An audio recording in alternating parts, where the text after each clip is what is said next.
Muy buenas noches. Les doy la bienvenida a un nuevo capítulo, tercer capítulo oficialmente de Cívica Popular. ¿Ya? Podríamos decirlo que es una conversación sobre los temas contingentes de política y de legislación, explicado con texto, explicado argumentado, ¿ya? Como una forma de entregar educación cívica. Para los que no me conocen, mi nombre es Carlos Muñoz Lecerf, soy abogado, contador y profesor. Y bueno, si bien este episodio tenía la lógica de ser un diálogo, no iba a ser un monólogo como siempre, la verdad es que lo vamos a dejar para otra ocasión, temas de agenda obviamente, pero yo espero a futuro de que este idea de Cívica Popular sea un diálogo entre más personas, ¿ya? Pero por ahora, vamos a mantener esta idea y los tópicos de hoy día son muy interesantes, hay que decirlo. Yo creo que pasaron muchas cosas esta última semana y espero, esta vez no prometí que iban a ser 30 minutos, quizás va a ser un poco más, ¿ya? Así que si no va a estar disponible después en YouTube, como saben, y también va a estar en formato podcast en Spotify, ¿ya? Espero que me escuchen bien, ¿ya? No he hecho la prueba de sonido, así que espero que me estén escuchando. E inmediatamente, en virtud del tiempo, vamos a pasar al primer tema y gran tema, ¿ya? Ahora, si me quieren confirmar de que se escucha bien, ¿ya? Pueden hacerlo ahí en algún comentario. Perfecto, con eso me ayudarían. Y el primer gran tema del día es lo que está pasando de forma un poquito violenta, ¿cierto? A diario, que tiene que ver a nivel político, político partidista. Eh, Vemos surgir un grupo que utiliza la mecánica propia de... me dicen que se escucha súper bien. Eh, Utiliza la mecánica propia de las barras de los estadios, ¿cierto? Le llaman los aprietes. Tenemos un grupo político que podríamos sectorizar en la extrema derecha, que lo que está haciendo es presionar físicamente, incluso podríamos decir también un poco de presión mediática. Ya sabemos que utilizan muchas personas por internet, pero están usando estos aprietes físicos no solo con personas que podríamos decir, de su bando contrario, de la izquierda, sino que incluso de la derecha, quizás no extrema derecha, pero sí derecha, ¿ya? Entonces está causando una gran polémica. Estamos hablando en particular del grupo de Real Patriots. Me causa mucha vergüenza el nombre, ¿ya? Patriota, pero no patriota en español, patriota en inglés, ¿cierto? Y que está a cargo de esta persona que se llama Francisco Muñoz, ¿ya? Del cual no es pariente mío, alcance de apellido. Ustedes saben que el apellido Muñoz es como el segundo o el tercero más común en el país, ¿ya? Y sí que vamos a tratar esto, pero desde el punto de vista, obviamente, más educación cívica, primero hablando sobre lo que es el pluralismo político, ¿ya? Y algo que uno siempre escucha, pero bueno, tiene un contenido, ¿ya? Así que ahora entramos de lleno en la temática del día. Pluralismo político es uno de los tantos elementos que tiene el Estado democrático, ¿ya?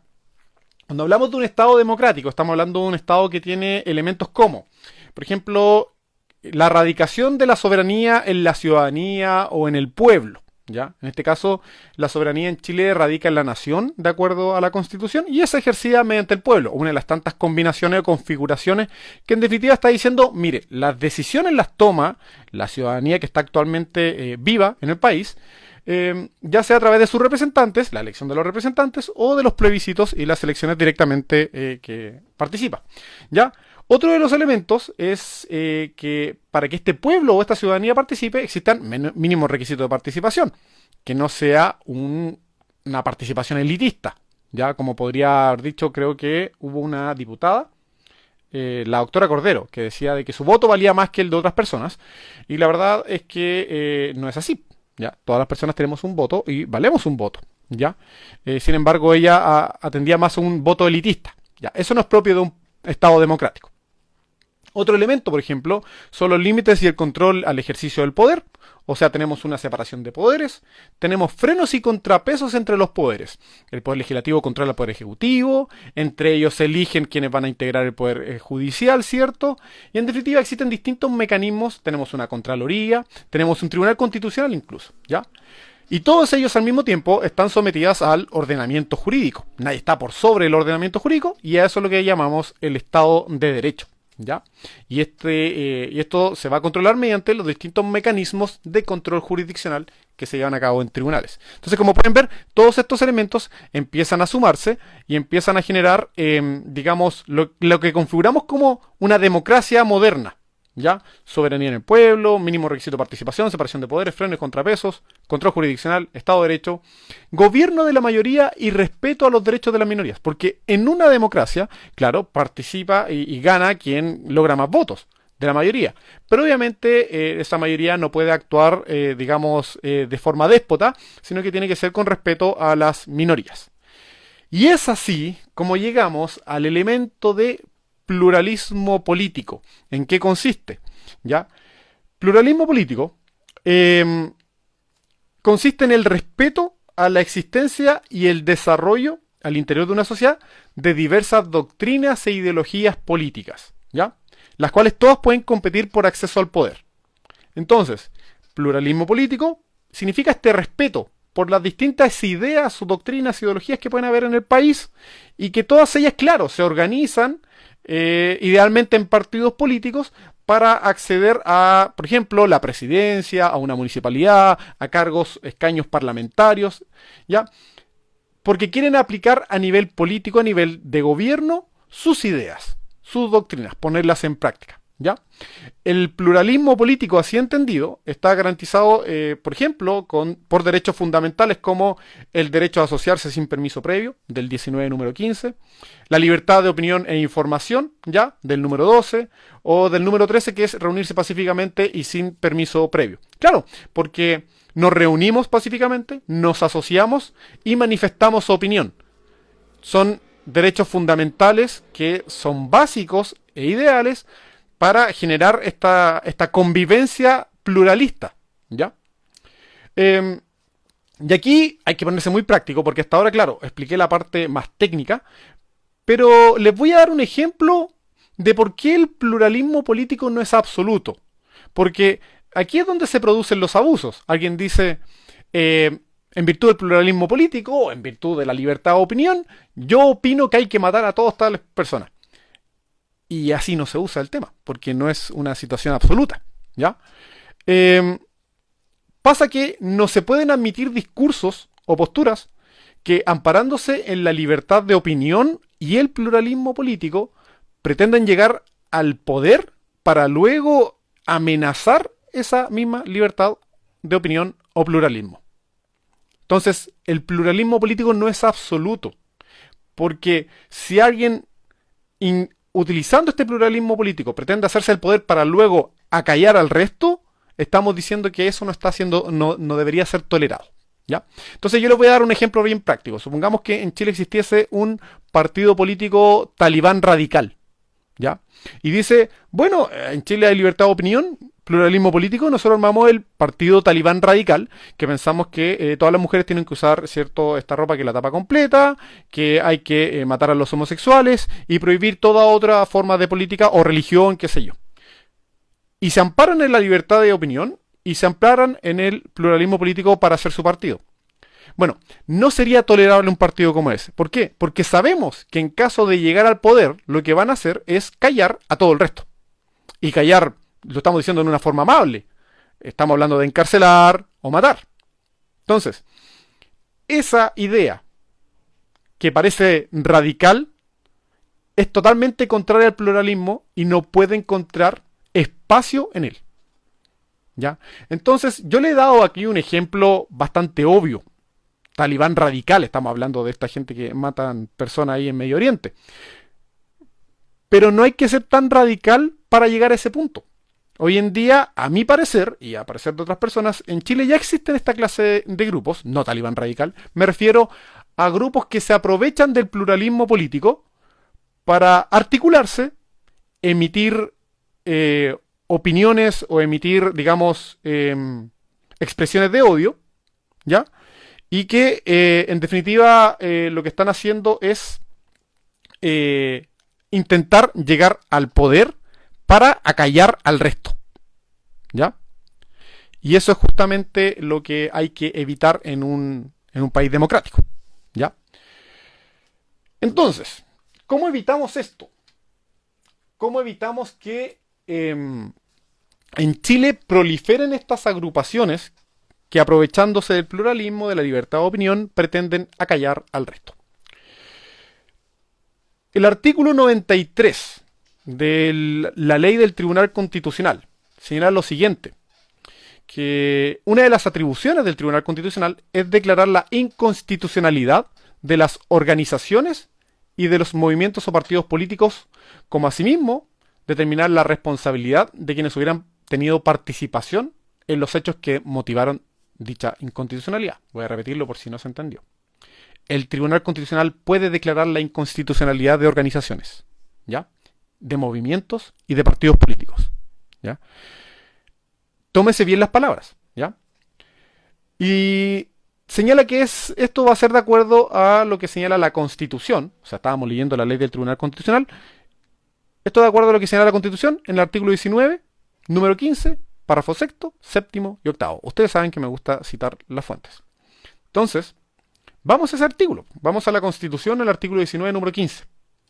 Párrafos 6, 7 y 8. Dice explícitamente: la Constitución política garantiza el pluralismo político. Dice, son inconstitucionales los partidos, movimientos u otras formas de organización, o sea, no solo partidos políticos, organizaciones, cuyos objetivos, actos o conductas no respeten los principios básicos del régimen democrático y constitucional, como también procuren el establecimiento de un sistema totalitario, que hagan uso de violencia, la propugnen o inciten a ella como método de acción política. Y ahí es donde da el pase a que el Tribunal Constitucional sea quien declare la inconstitucionalidad de estos partidos, ¿ya? Por tanto, tenemos doble articulado que estudiar. Tenemos el Tribunal Constitucional, su normativa señala en el 93, número 10, y la Constitución Política en el 19, número 15. En ambos se refiere al pluralismo político, ya la declaración de inconstitucionalidad de los partidos políticos, pero no solo de los partidos, sino que de movimientos u otras formas de organización. Ya se están armando la película por dónde va el tema, para dónde me estoy acercando de a poco, porque esta es una herramienta que se puede usar. Podríamos decir que estamos pasando momentos muy violentos o algo oscuros en materia política, y esta clase de grupos no aporta nada a la convivencia democrática del país, ¿ya? Así que vamos a ir avanzando y después yo voy a avanzar estricta, o sea, de forma concreta al grupo al que me estoy refiriendo, ¿ya? Al mismo tiempo, pueden existir sanciones para las personas que hubiesen participado en esta clase de organismos antidemocráticos, violentos o inconstitucionales, ¿ya? Y al mismo tiempo incluso se le podría impedir la participación en gobiernos o en otros partidos políticos.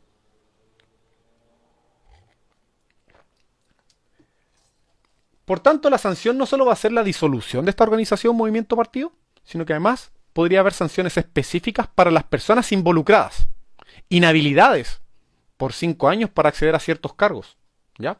Incluso sanciones que podrían aplicarse el doble en caso de reincidencia. Entendiendo que existe este articulado a nivel constitucional y a nivel de una ley orgánica constitucional, que es una herramienta que se ha usado pocas veces, hay que decirlo. Anterior al año 90, se usó para intentar proscribir partidos de izquierda, ¿ya? Estábamos en dictadura y se intentaba evitar que ciertas agrupaciones de izquierda, y derechamente decía de agrupaciones marxistas. Pasa que la redacción original de la Constitución derechamente iba a intentar proscribir esta clase de agrupaciones. Posterior al 90, ¿ya?, se hizo una aplicación una vez de esta idea de declarar inconstitucional un organismo o un movimiento, ¿ya? Y no fue de forma exitosa, ¿ya?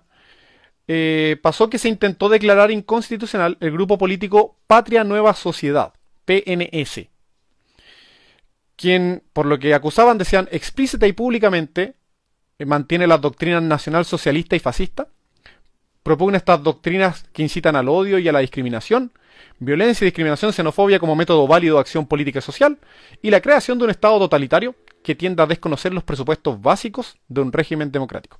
Este era el partido nazi, por decirlo así. ¿Ya? Estaba a cargo de una persona llamada Alexis López. Yo no sé si ustedes se acuerdan, yo me acuerdo, apareció en las noticias. Iban a hacer una suerte de cumbre de partidos nacionales socialistas en Chile, en un lugar alejado, en el campo, y que se intentó impedir por todos los medios posibles. La sentencia del Tribunal Constitucional no declaró inconstitucional esta agrupación, la verdad, que solo dijo que no existían antecedentes suficientes para indicar que eran nacionalsocialistas o que eran violentos o que buscaban desconocer la democracia. Y en cierta forma, por más que nos parezca chocante, puede ser cierto, porque estas agrupaciones, por ejemplo, no participaban de manifestaciones, no hacían aprietes, no participaban de hechos violentos. Claro, los tipos llevaban a cabo ceremonias de estas medias crípticas que llevaban a cabo los nazis, juntas, qué sé yo, pero no se manifestaban de forma violenta y organizada como vemos grupos hoy en día. Entonces, claro, ante esa falta de actividad o conducta, lo que hizo el Tribunal Constitucional fue abstenerse por falta de prueba. Ahora, vamos a la actualidad y veamos si es que bajo esta misma normativa constitucional y de la ley orgánica constitucional, podríamos declarar inconstitucional derechamente el grupo que se llama The Real Patriots, que está a cargo de Francisco Muñoz, alias Pancho Malo, ¿cierto? Vamos analizando la norma y si calza perfectamente. Primero, ¿existe una organización? Sí, se llama The Real Patriots. ¿Tenemos identificados a sus integrantes? Sí, al menos la cabecilla la tenemos clara, ¿ya? ¿Tiene vínculos con otros organismos y partidos? Sí. Es más, le hizo campaña al candidato Kast el año pasado. Aparecen en fotografías. Ahora, pasa que ese partido, que el Partido Republicano, está desconociendo su vínculo, obviamente porque saben por dónde va la micro, ¿ya? Entonces, vamos viendo, ya va cumpliendo con los requisitos para identificar que tenemos un movimiento que podría ser identificable. Ahora vamos a ver si caen dentro de los elementos para declararlo inconstitucional. Primero, dice, ¿no respetan el régimen democrático y constitucional? Preguntémonos eso. Primero, es un grupo que hace apología a la dictadura. Y es negacionista, además, muchas veces. Preguntémonos, ¿la dictadura y el negacionismo respetan el régimen democrático, añorando esos tiempos, poco más, y queriendo traerlos de vuelta? No es respetuoso del régimen democrático, menos del régimen constitucional. Asimismo, tampoco es respetuoso del régimen democrático cómo ejercen presión indebida y violenta sobre instituciones que son democráticas, autoridades y partidos políticos que, ojo, los partidos políticos son grupos intermedios, parte de la democracia, porque intentan influenciar en la toma de decisiones mediante la violencia y mediante el apriete. Entonces, si tomamos estos elementos de los que he mencionado, tenemos que preguntarnos, ¿esta agrupación respeta el régimen democrático constitucional? No. O sea, ya existe una causal para buscar su declaración de inconstitucionalidad. Segundo, dice, ¿procuran el establecimiento de un sistema totalitario? Nos preguntamos eso. Bueno, si hacen apología a la dictadura, y hay que decirlo, hacen apología a la jerarquía militar. En el último desfile, lo que buscaban derechamente era, y propugnan, es una sublevación militar respecto del poder civil. Si no me creen, es cosa de leer Twitter y pasar un dolor de cabeza, donde uno puede ver a estas personas lo que están diciendo. Uno puede entrar a YouTube y ver sus canales donde transmiten cómo pretenden establecer un sistema de dictadura y de persecución militarizado. Por lo demás, y aquí ya entra un tema que podríamos decir muy personal, ya no es tan cuadrado, porque yo creo que lo que le he señalado es algo perfectamente verificable, ya sea en internet, las declaraciones que realizan estas personas, no he mentido en nada, he señalado a partir de sus propias palabras, pero aquí viene algo que sí podría ser más personal. Ellos apoyaron a un candidato, el año pasado, a Kast, cuyo programa de gobierno implicaba la persecución de, abro comillas, radicales de izquierda.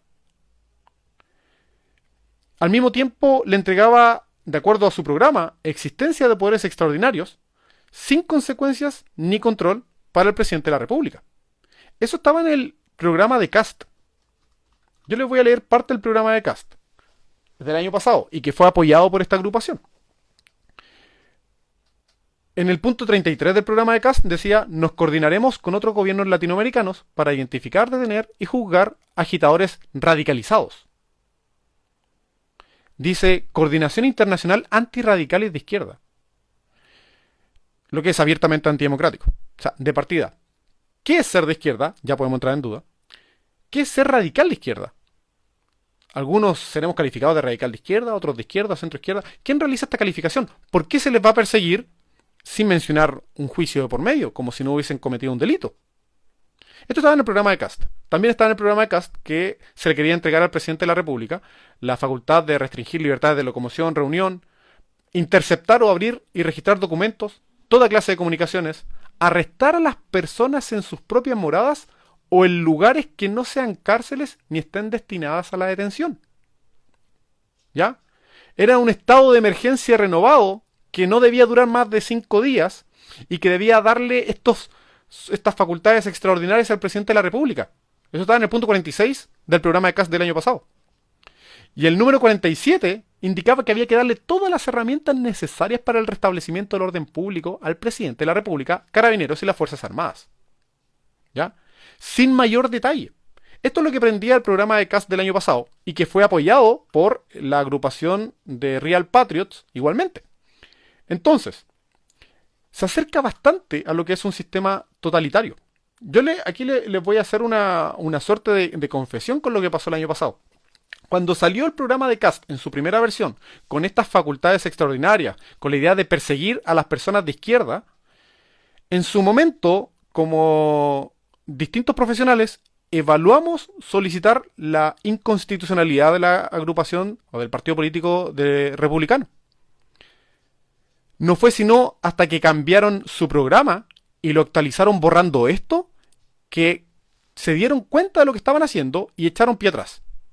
Pero la primera versión del programa de Kast señalaba lo que le acabo de indicar, que es bastante irregular, poco democrático, al borde del totalitarismo, y entre varios profesionales estuvimos a punto de presentar pedir la declaración de inconstitucionalidad del Partido Republicano por tener un programa abiertamente antidemocrático y totalitario. Pasó que se dieron cuenta, cambiaron el asunto y eliminaron de la versión final de su programa. ¿Ya? Bueno, este programa fue originalmente también apoyado por The Real Patriots. ¿Ya? Por tanto, ¿podemos decir que procuran el establecimiento de un sistema totalitario? Bueno, lo apoyaron y hasta el día de hoy siguen haciendo apología a estas agrupaciones militares y siguen haciendo apología a la dictadura. Tenemos una segunda causal de declaración de inconstitucionalidad de este movimiento. Vamos a la tercera causal. La Constitución señala que hagan uso de la violencia, la propugnen o inciten a ella como método de acción política. Y aquí, hoy día, le acaban de hacer un apriete como método de presión e intimidación era el presidente del Senado. Si no era el presidente del Senado, era el señor Elizalde. El otro día lo hicieron al presidente de la UDI, ¿cierto? Al señor Macaya. Entonces lo que están haciendo es una presión, y no me van a decir que no es violenta. Se cruzan en los vehículos, no dejan a las personas avanzar, le gritan con megáfono y les exigen, o sea, de partida ya el hecho de impedir el tránsito de estas personas ya es un acto violento. Y lo usan como método organizado, no es como algo que pase de vez en cuando. Lo hemos visto en situaciones bastante extrañas, o sea, de partida agredieron a la diputada Campillay, quien es una persona ciega, y la agredieron en la calle. Entonces, ¿podemos decir que tienen una tendencia al uso de la violencia? Sí. ¿Y lo hacen como método de acción política? Sí. Están presionando, están haciendo esta idea de apriete. Incluso, sin ir más lejos, parte de sus miembros amenazan con actos violentos a través de los medios y de internet. Y a personas en específico. Tenemos a este empresario del sur, el señor Paul, que amenaza con matar, con fusilar. Entonces, y bueno, cuando fue la última parada militar, el desfile, al mismo tiempo estaban ofreciéndole balazo al presidente de la República. Entonces,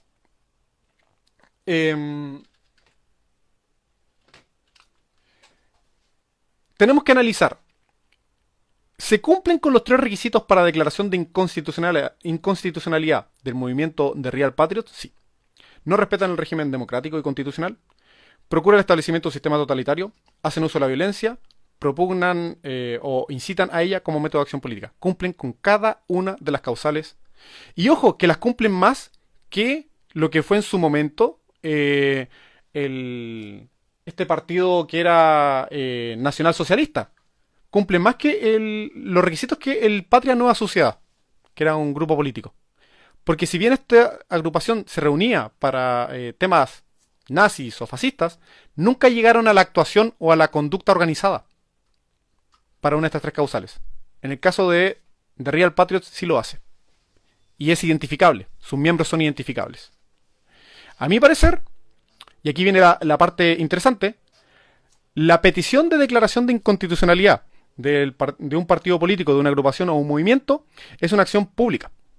O sea, desde el momento en que nos damos cuenta de esto, cualquier persona en el país puede hacer el requerimiento, cumpliendo con las formas legales, ante el Tribunal Constitucional para generar la declaración de inconstitucionalidad. ¿Por qué no se hace normalmente? Porque se entiende que la proscripción de movimientos políticos sería algo del pasado. Casi la censura. Se ve feo. Pero aquí volvemos a la lógica del pluralismo político que les mencioné antes.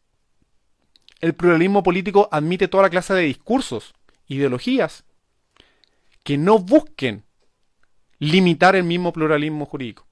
Perdón, pluralismo político.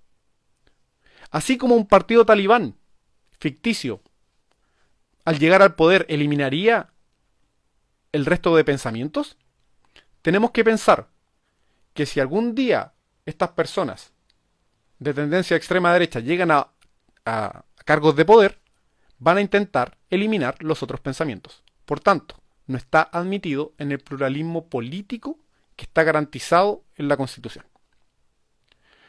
Esa es mi conclusión.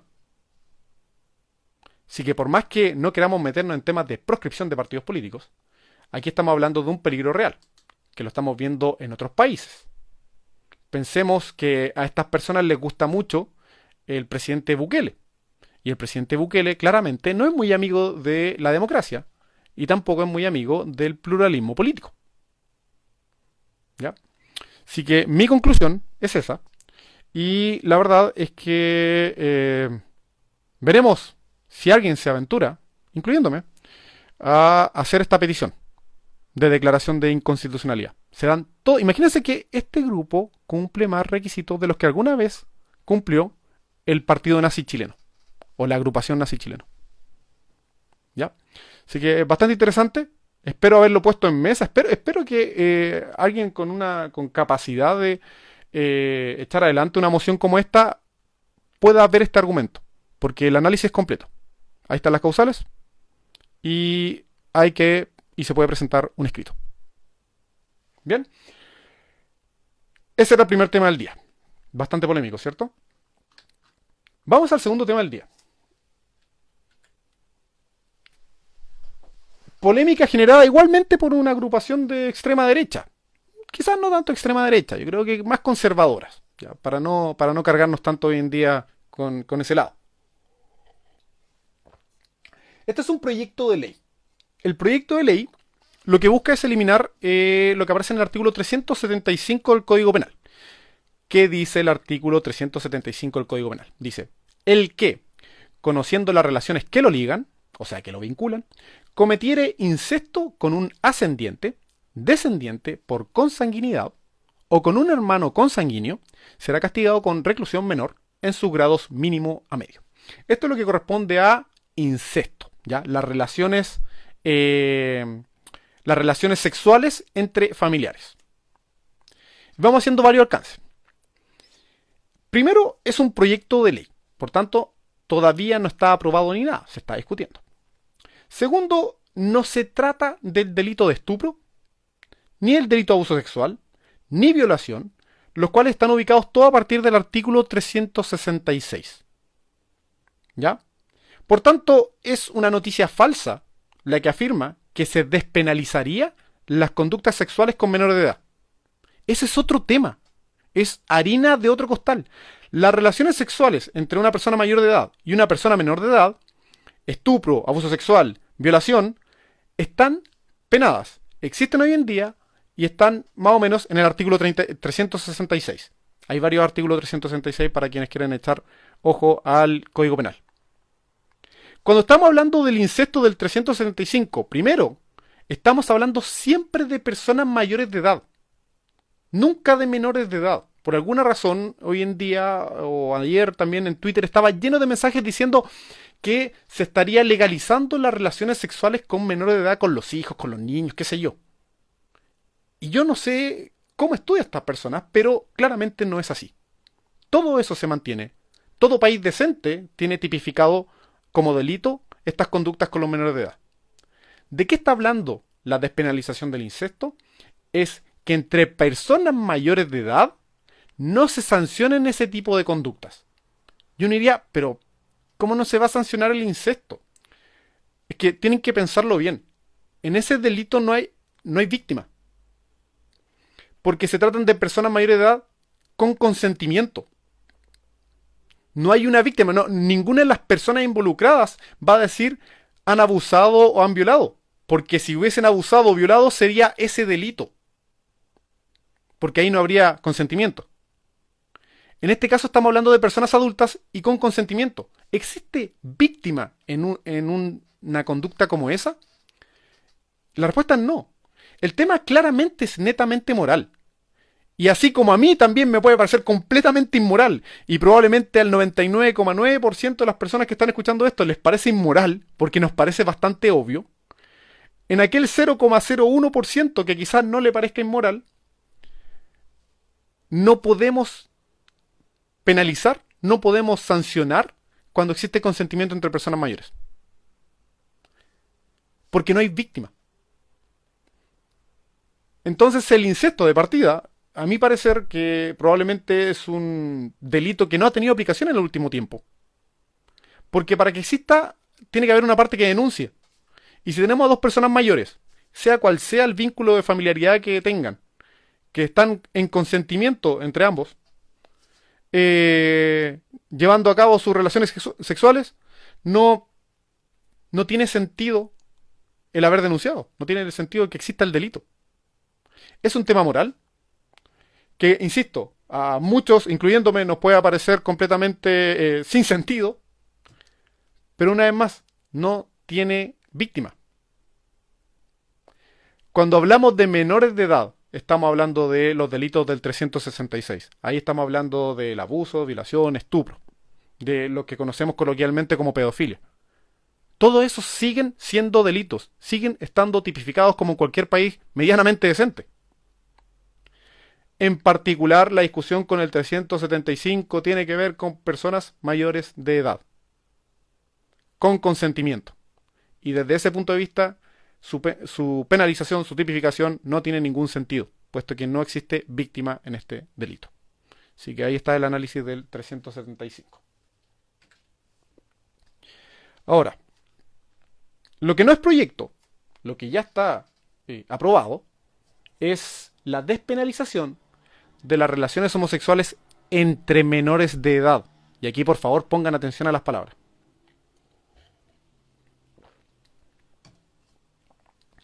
Las relaciones entre una persona mayor y una persona menor de edad siempre son sancionables. Mientras caigan en la hipótesis de estupro o violación o abuso. Lo tenemos claro. Perfecto.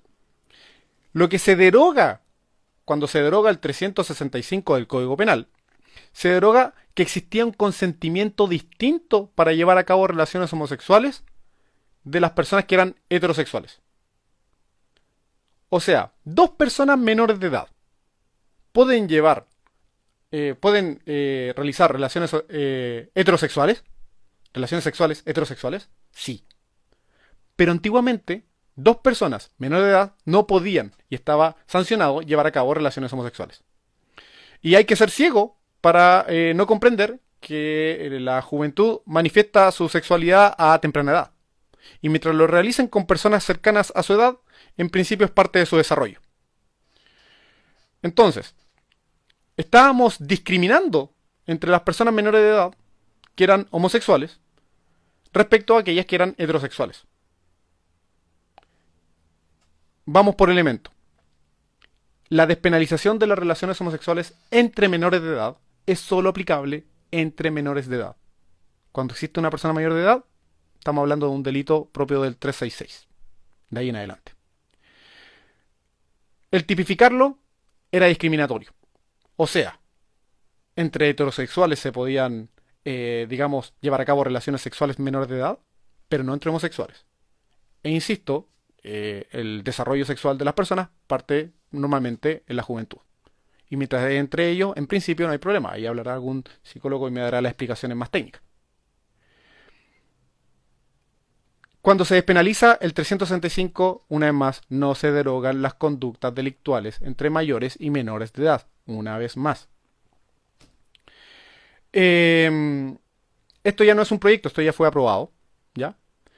Y una vez más, estamos hablando de un delito sin víctima, porque son dos personas menores de edad, con consentimiento. Pero menor de edad, dos personas. ¿Ya? Así que se aplicaba la misma lógica quizás que la anterior. En el sentido de que no había una víctima. ¿Quién iba a denunciar si los dos menores de edad estaban de acuerdo en ello? Si no había una persona mayor involucrada. ¿Ya? En el Código Penal todavía existen varios delitos que no tienen sentido, que son netamente morales y que no tienen una víctima.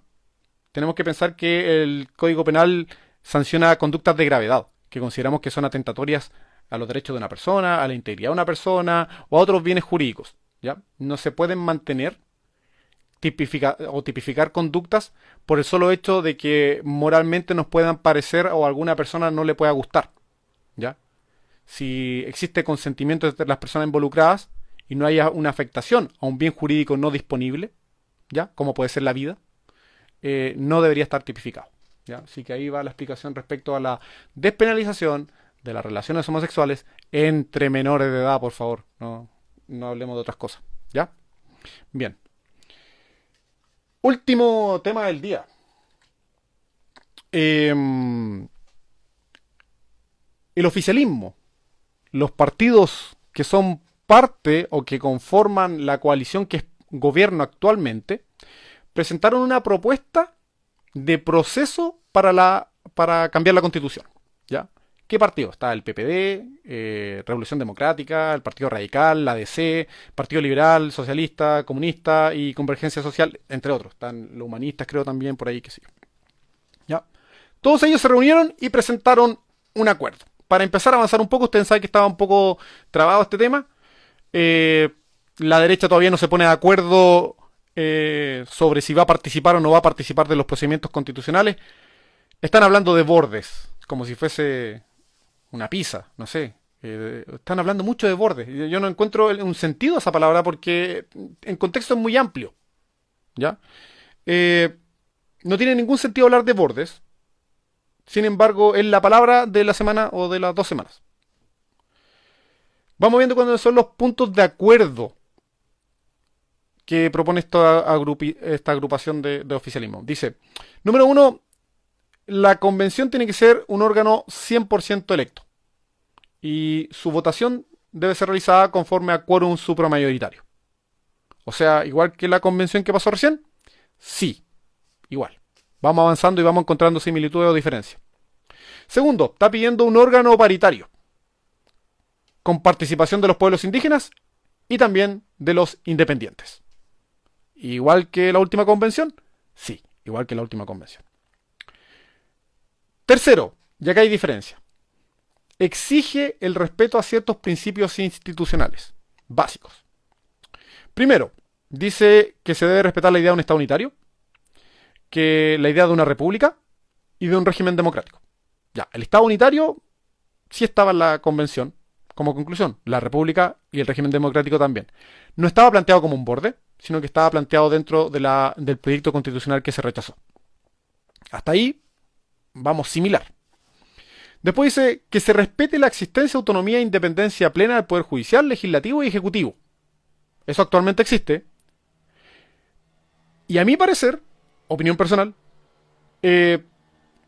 estaba también en el proyecto constitucional que se rechazó.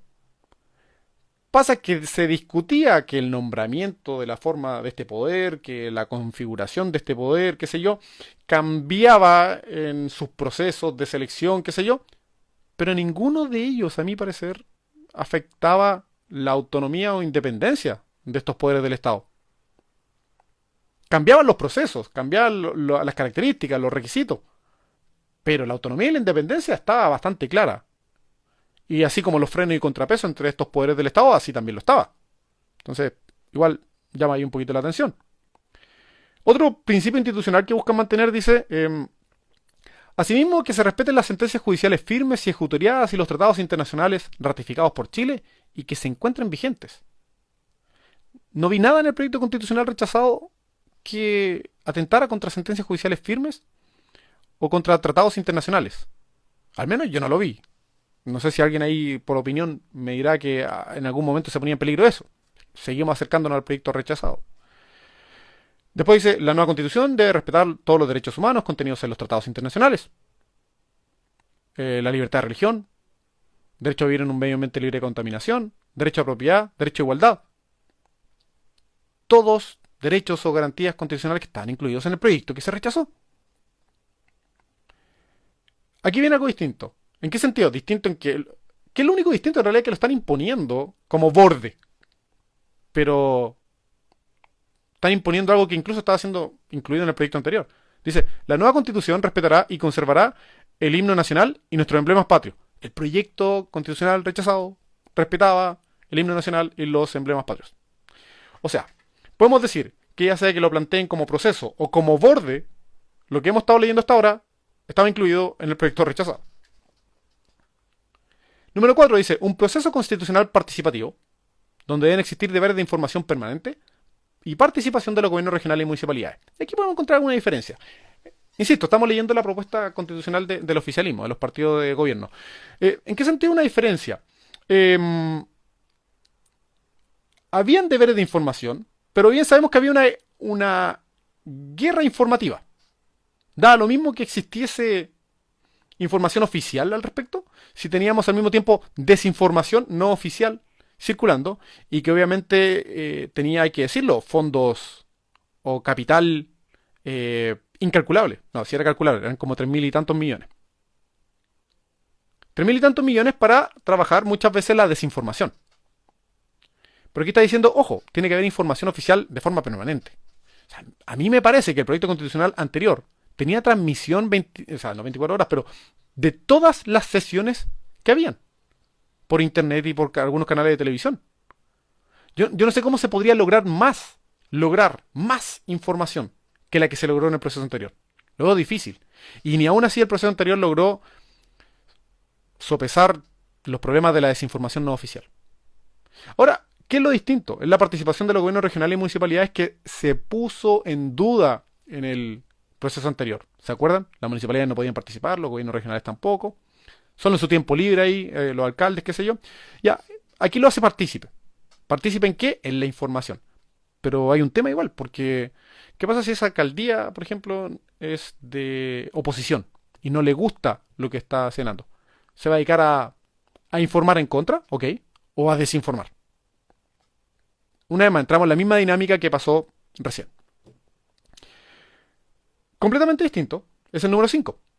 Propone un comité técnico de expertas y expertos. ¿Ya? El Congreso Nacional deberá definir la integración del comité técnico respetando estrictos criterios de idoneidad profesional. ¿Ya? O sea, quieren establecer expertos que ayuden a la convención. Perfecto. Ahora yo no sé cómo vamos a calificar la idoneidad profesional. Probablemente van a cortar por lo sano y van a cortar por títulos. Pero así como lo expliqué en columnas anteriores y en publicaciones anteriores, no todas las experiencias de vida, no todos los conocimientos se van a traducir en un título. Y por lo demás, un título no nos va a garantizar la integridad de esa persona y asimismo que esa persona no tiene intereses involucrados. Así que yo no sé cómo van a garantizar esa idoneidad profesional en un comité impuesto de expertas y expertos por parte del Congreso, porque el Congreso lo va a establecer. Este comité de expertos y expertas sería paritario y no deliberativo, o sea, va a participar de la discusión, va a ayudar, pero no va a votar. Porque quienes votan son los convencionales elegidos digamos, por la ciudadanía. Entonces es un comité de apoyo. Y este equipo de expertos tiene que usar la historia constitucional chilena, o sea, incluyendo hasta la constitución actual, incluso el proyecto constitucional de Michelle Bachelet, que lo conversamos en el primer episodio, ¿sí en el primer episodio o en el anterior? No, en el primer episodio, no me acuerdo. Eh, el texto de la convención recién rechazado, todo lo que se logre a través de consultas ciudadanas, e incluso el trabajo de otros académicos. ¿Ya? Entonces está diciendo, utilice todo lo que pueda para ayudar a esta nueva convención. Pero insisto, es como un comité de apoyo. No va a decidir este comité. Si lo traducimos a lo que pasó recién, bueno, cada convencional tenía sus asesores de distintas materias. Tan solo que ahora estos asesores de distintas materias vendrían señalados por el Congreso. Así que esto sí es un elemento distinto y que aparece en la propuesta del oficialismo que estamos analizando. Finalmente propone un itinerario constitucional, una suerte de mini carta Gantt que señala las fechas y cómo habría que hacer este proceso. Dice que los representantes habría que escogerlos para abril del 2023. ¿Ya? Ahí escogemos los representantes. Nos señala si sería por voto obligatorio o por voto voluntario. A mi parecer, el voto obligatorio ayudaría a todos a hacerse responsables de quiénes van a ser los convencionales. Si tanto criticaba las convencionales anteriores, bueno, quizás todos tengamos que hacernos cargo al respecto. Segundo, dice que este órgano debe funcionar por máximo 6 meses. Es poco tiempo. Sin embargo, señala que el funcionamiento por 6 meses se lograría. ¿Por qué? Porque el reglamento de funcionamiento de este proceso sería preaprobado por el Congreso. La reforma constitucional que genere el nuevo proceso para la creación de una nueva constitución tiene que incluir un reglamento. No como pasó con la convención anterior, que lo primero que tuvieron que hacer fue empezar a discutir el reglamento de funcionamiento. Y claramente en eso se comieron la mitad del tiempo. Aquí está diciendo, no, mire, antes de iniciar la convención, antes de elegir a los representantes, cuando se haga la reforma constitucional para habilitar este nuevo proceso, vamos a crear el reglamento. Entonces así, cuando lleguen los representantes, de forma efectiva, van a dedicar 6 meses para trabajar en el proyecto de nueva constitución. Siendo así, el plebiscito salía con voto obligatorio, lo dice la propuesta, sería para diciembre del 2023. O sea que a fin del próximo año, de acuerdo a esta propuesta, podría aprobarse o rechazarse un nuevo proyecto constitucional. ¿Ya? Esa es la propuesta de los partidos oficialistas, los partidos de gobierno. A mi parecer es una propuesta bastante parecida a lo que ya ocurrió y al resultado de lo que ya ocurrió, porque es parecido a la convención anterior, pero al mismo tiempo toma resultados del proyecto constitucional anterior y lo agrega como bordes. Entonces, me llama la atención si es que lo aprueba la oposición, porque estaría aprobando un poco a lo parecido a lo que pasó anteriormente. ¿Qué deja abierto? Deja abierto el tema del Estado regional, deja abierto el tema de la plurinacionalidad, deja abierto todos los organismos autónomos constitucionales que se crearon, la modificación al Poder Judicial, la bicameralidad asimétrica del Poder Legislativo, todo eso entraría dentro de la bolsa de discusión, porque no está contemplado en los bordes. ¿Ya? Eso sería parte de la discusión de los 6 meses. Y bien sabemos que muchos de esos elementos generaron bastante rechazo, literalmente, y por eso mismo se terminó rechazando el proyecto. ¿Ya? Pero establecieron bordes mínimos, que yo creo que sí son puntos de encuentro entre ambos bandos. ¿Ya? Igual no deja de llamarme la atención si es que lo aprueba el otro bando. Yo creo que van a negociar un poco más. ¿Qué podría negociar la derecha en este caso? Yo creo que la derecha negociaría el que no fuese plurinacional el país, primero. Yo creo que segundo, tampoco el tema del Tribunal Constitucional, tampoco le gustaría negociarlo.